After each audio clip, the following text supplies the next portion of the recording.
Galera, finalizando mais um vídeo aqui, hoje na cidade de Mogi, junto com os magnéticos. Dá um salve aí, Valdeci. É nóis. Bom. Pra quem não conhece, ela é a esposa do Valdeci. Também é magnética. Magnético.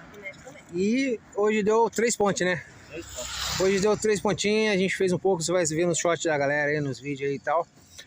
E bora lá pra mais um, até a próxima, né? Bora. Foi boa a pesca? Deu pra divertir, né? Saiu umas coisas legais, né? E aí, Vanessa, o que você tirou legal hoje? Tirei a roela. Doendo. A roela doendo é moeda de um centavo, né? Dessa não vou esquecer mais. Eu tirei o facão. É, esse é o facãozão, né? É, ela tirou a aliança também, foi legal, né, velho? Aliança de aço. Eu nem sei o que eu tirei.